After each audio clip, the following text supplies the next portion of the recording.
প্রিয় বন্ধুরা, welcome to the channel. আজকে আমাদের আলোচনার বিষয় প্র্যাকটিস সেট 34। এটা একই সঙ্গে গ্রামারের উপর কিন্তু থাকছে, কারণ আমরা কয়েকটা সেট গ্রামারের উপর দিচ্ছি। টেক্সটের প্রশ্নগুলো অনেকটা মেকআপ হয়ে যায়, কিন্তু গ্রামারের প্রশ্নগুলো আমাদের একটু অসুবিধা। আমরা টেক্সটের প্রশ্ন দেব, তবে গ্রামারটাকে আলাদা করেই কিন্তু আমরা প্র্যাকটিস সেটের মাধ্যমে আনছি। আচ্ছা, চলুন দেখি তাহলে প্রশ্নগুলো। People conversed dash the parade ground, এটাকে কিন্তু ফিল ইন দ্য ব্ল্যাঙ্কস করতে বলছে। এবং আমাদের দেখা যাচ্ছে এখানে আর্টিকেল প্রিপোজিশন দেওয়া আছে, অর্থাৎ প্রিপোজিশন দেওয়া আছে। তো এটার অ্যান্সারটা কি হবে? অপশনগুলো দেখি। অপশনগুলো হচ্ছে উইথ, অন, অফ, অফ। আচ্ছা, এবার এই কনভার্সড ড্যাশ দ্য প্যারেড গ্রাউন্ড, এটাতে আমাদের অপশনটাতে রাইট অ্যান্সার কোনটা হবে? তাহলে চলুন আমাদের জেনে নেওয়া যাক। নিজে আগে একটু ধারণা করে নেবেন, তাহলে হচ্ছে কিন্তু এই প্রশ্নগুলোর উত্তরগুলো যখন মিলবে না, তখন সেটা কিন্তু আমাদের স্কোরিং এর মধ্যে আসবে। অর্থাৎ যেটা পাচ্ছেন সেটা আপনারা স্কোরিং এর মধ্যে ধরবেন, যেটা পাচ্ছেন না সেটা স্কোরিং এর মধ্যে ধরবেন না। এভাবে কয়েকটা প্রশ্ন, মানে প্রশ্নগুলোর শেষে গিয়ে দেখবেন নিজের স্কোরিংটা কত হয়। চলুন তাহলে এটা হচ্ছে আমরা দেখি।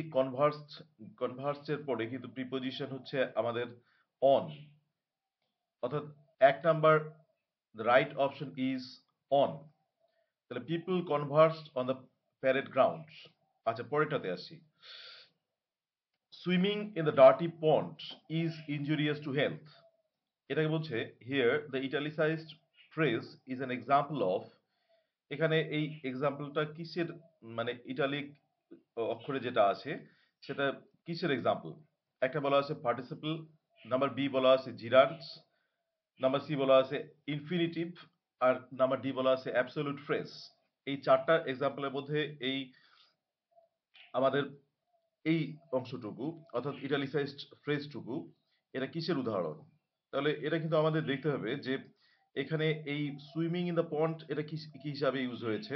তাহলে সুইমিং ইন দ্য পন্ড কিন্তু এখানে আমরা যেটা দেখছি যে swimming in the pond noun হিসাবে ইউজ হয়েছে। দেখুন, তারপরে সাবজেক্ট আছে, সরি, তারপরে ভার্ব আছে, তারপরে বাকি অংশটুকু আছে। তাহলে এখানে কিন্তু আমরা যেটা পাচ্ছি সেটা হচ্ছে এটা নাউন হিসাবে ইউজ করার জন্য এটাকে আমরা কিন্তু জিরান্ট পাচ্ছি। তাহলে swimming in the pond is gerund. আচ্ছা, অপশনটা হচ্ছে জিরান্ট। এবার আসছি পরের পরের প্রশ্নটাতে, নাম্বার 3। দেখুন, number 3, either the boy or his friends dash been there in the auditorium. তাহলে fill in the blanks with appropriate verb form. আমরা দেখি কিন্তু এই পরীক্ষাগুলোতে খুব ভার্ব ফর্ম আসে, বিশেষ করে যারা 11-12-এ দিচ্ছেন তাদের এর আগে 2016-তে বেশ কয়েকটা কিন্তু ভার্ব ফর্ম ছিল। সুতরাং এই ভার্ব ফর্মগুলো কিন্তু জানতে হবে। আচ্ছা, either the boy or his friends dash been there in the auditorium, fill in the blanks with appropriate verb form. তাহলে কি কি ফর্ম আছে দেখি। Is, are, has, have. তাহলে এখানে আমরা যেটা পাচ্ছি অ্যান্সার হিসাবে, তাহলে হচ্ছে either the boy or his friends, তাহলে ড্যাশ বিন, তাহলে এখানে কিন্তু আমরা বুঝতে পারছি হ্যাজ বিন বা হ্যাভ বিন, এ দুটো অপশন আসবে। বিন থাকলে আমরা সেটা সাধারণত হ্যাজ অথবা হ্যাভ বিন এর মধ্যে পাই। তাহলে এখানে কোনটা আসবে? যে এটা either the boy or his friends, এটা কিন্তু সিঙ্গুলার নাম্বারে আসবে। তাহলে আমাদের এখানে কিন্তু অ্যান্সারটা হচ্ছে has been. Either the boy or his friend has been there in the auditorium. Number 4-এ আসি। দেখুন, the lion was wounded but not killed, which of the following is the correct complex sentence of the line. এখানে দেখুন, although the lion was not killed, he was wounded. আহ, তারপরে হচ্ছে the lion was not killed but he was wounded. The lion was not killed although he was wounded. The lion was not being killed although he was wounded. তাহলে এখানে কিন্তু আমরা চারটা option পাচ্ছি। তাহলে এখানে অ্যাপ্রোপ্রিয়েট যে কমপ্লেক্স সেন্টেন্সটা আছে সেই অ্যাপ্রোপ্রিয়েট কমপ্লেক্স সেন্টেন্সটা কোনটা হবে? অ্যাপ্রোপ্রিয়েট কমপ্লেক্স সেন্টেন্স বা কারেক্ট কমপ্লেক্স সেন্টেন্স কিন্তু আমাদের নজর রাখতে হচ্ছে। এটা কিন্তু একটু গন্ডগোল হয়ে যায়, আমাদের কিন্তু ভালো করে নজর রাখতে হয়, কারণ খুব সাধারণ সাধারণ এখানে ভুলগুলো থাকে। তাহলে এখানে কিন্তু আমাদের খেয়াল রাখতে হবে যে রাইট অ্যান্সার হচ্ছে the lion was not killed although he was wounded. লায়নটা কিন্তু কিল্ড হয়নি, যদিও সে উন্ডেড হয়েছে। তার মানে আমাদের এখানে আনতে হবে যে অলদো হি ওয়াজ উন্ডেড, যদিও সে আহত হয়েছে, সে মারা যায়নি। Let us forgive our enemies, which one is the correct passive voice of the line. তাহলে অপশনগুলো দেখি আমরা। অপশনগুলো কিন্তু দেখুন, let our enemies be forgiven by us, let our enemies be forgive by us, let our enemies are forgiven by us, let our enemies be forgiven by us. তাহলে এখানে কিন্তু দেখুন চারটা অপশন আছে, চারটা অপশনের মধ্যে আমাদের এখানে কোন ভয়েসটা বা কোন প্যাসিভ ভয়েসটা অ্যাপ্রোপ্রিয়েট এই লাইনটার। তাহলে এখন এখানে দেখুন এই option D, let our enemies be forgiven by us, এটা কিন্তু হচ্ছে অ্যাপ্রোপ্রিয়েট অ্যান্সার হচ্ছে। কারণ এক নাম্বারটাতে দেখুন লেট মাই এনিমিস আছে, যার জন্য এখানে আস থাকার জন্য মাই এনিমিসটা হচ্ছে না। আহ, মানে সরি, আওয়ার এনিমিস এখানে আছে, যার জন্য মাই এনিমিসটা এখানে হচ্ছে না। এখানে কিন্তু আমাদের number 5 D is the right option. আচ্ছা, পরেরটাতে আসি। I request that C be allowed to speak, nor no error. আচ্ছা, ফাইন্ড আউট দ্য এরর। আমাদের এখানে খেয়াল রাখতে হচ্ছে, দেখুন ফাইন্ড আউট দ্য এরর, এখানে পি কিউ আর এস এরকম করা আছে।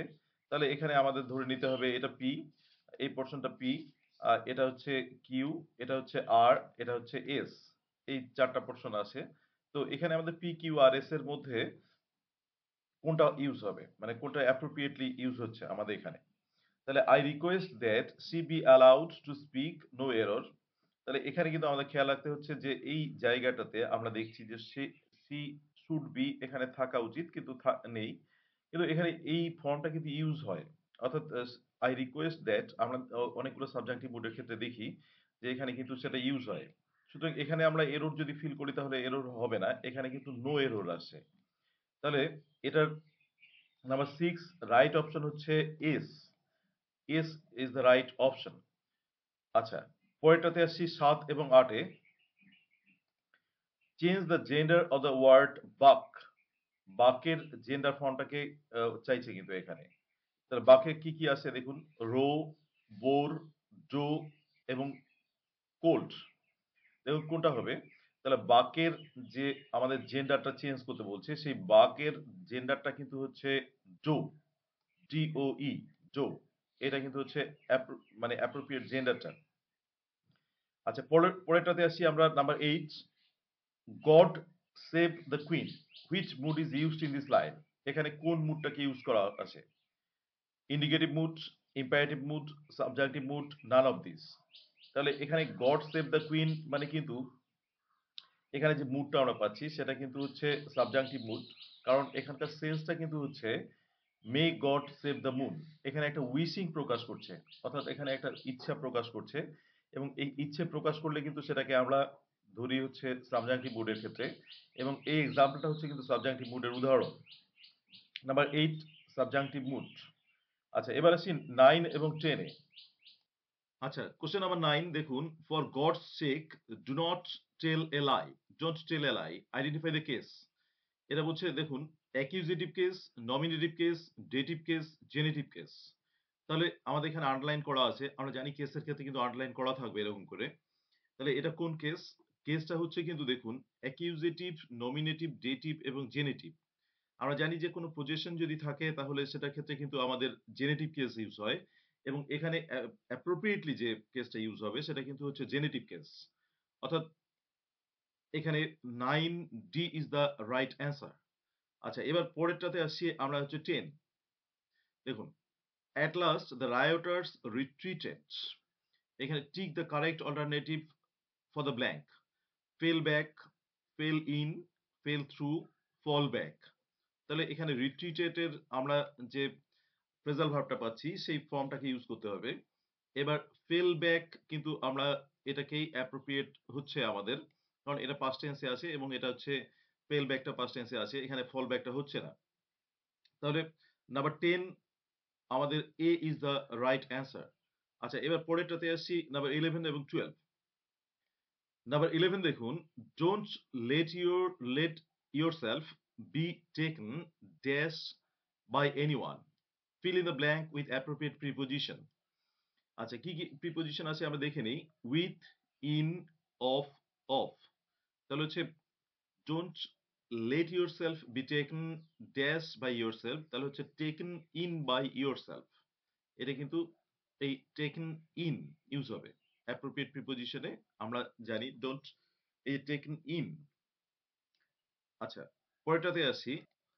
নাম্বার 12 দেখুন, Sujoy had the brilliant idea, এটা P, to invite Raju, Q, to my birthday party, এবং no error. Find out the error. এখানে বলছে কিন্তু দেখুন এররটাকে আমাদের চাইছে এখানে। তো এররটা কোনটা হবে? অপশনগুলো দেওয়া আছে দেখুন, পি, কিউ, আর, এস, এই 4টা অপশন দেওয়া আছে। তো এখানে আমাদের যেটা আমরা পাচ্ছি, তো এখানে যে পোর্শনটাতে পাচ্ছি সেটা হচ্ছে কিউ পোর্শনটাতে আমাদের কিন্তু ভুল আছে। কিরকম? Sujoy had the brilliant idea of inviting, of inviting, এখানে কিন্তু অফ ইনভাইটিং হতো, of inviting Raju to my birthday party. এটা কিন্তু অ্যাপ্রোপ্রিয়েট অ্যান্সার, অর্থাৎ Q is the right option number 12 এর। আচ্ছা, পরেরটাতে আসছি আমরা। পরেরটাতে দেখুন, the painter paints portraits not walls. এখানে আমাদের চাইছে যে সাবজেক্ট ভার্ব এগ্রিমেন্ট। দেখুন অপশনগুলো দেখে নেই। Subject verb, subject verb, indirect object, direct object. তারপরে পরেরটা বলছে সাবজেক্ট ভার্ব, ডাইরেক্ট অবজেক্ট। আচ্ছা, সাবজেক্ট ভার্ব, সাবজেক্ট কমপ্লিমেন্ট। এখানে কিন্তু এই কয়েকটা অপশন দেওয়া আছে। এইবার এই জায়গাটাকে আমাদের বুঝতে হবে যে এটার মধ্যে কোন প্যাটার্নটা দেওয়া আছে। প্যাটার্নটা দেওয়া আছে দেখুন, আমাদের এটা সাবজেক্ট পাচ্ছি, আমরা পেইন্টসটাকে ভার্ব পাচ্ছি। এইবার পোর্ট্রেটস, পোর্ট্রেটসটাকে কিন্তু আমাদের খেয়াল রাখতে হচ্ছে যে পোর্ট্রেটসটা কি। এটা ডাইরেক্ট অবজেক্ট না ইনডাইরেক্ট অবজেক্ট না সাবজেক্ট কমপ্লিমেন্ট। তাহলে আমরা কিন্তু এখানে দেখতে পাচ্ছি যে এটাও ডাইরেক্ট অবজেক্ট। আমরা এই যে ইনঅ্যানিমেট থিং গুলোকে পাই সেটা কিন্তু আমরা ডাইরেক্ট অবজেক্টে পাই, এবং এর সঙ্গে যে নট ওয়ালস আছে এটাও কিন্তু আমরা ডাইরেক্ট অবজেক্ট পাচ্ছি, অর্থাৎ এটারই গোটাটাকেই আমরা ডাইরেক্ট অবজেক্ট হিসাবে পাচ্ছি। তাহলে এটার প্যাটার্নটা যেটা হচ্ছে আমাদের এখানে number C is the right option. That is subject verb এবং হচ্ছে ডাইরেক্ট অবজেক্ট। এই প্যাটার্নটাকেই কিন্তু আমাদের রাইট বলে ধরতে হচ্ছে। আমাদের যদি এটা কারো অসুবিধা হয়, আমাদের এখানে কিন্তু একটা সাবজেক্ট ভার্ব এর এগ্রিমেন্টের একটা ভিডিও দেওয়া আছে এবং খুব সুন্দর করে ভিডিও দেওয়া আছে। অনেকেই দেখেছেন এবং দেখলে সেই জায়গাটা কিন্তু ক্লিয়ার হচ্ছে। তো সেই জায়গাটা দেখে নেবেন।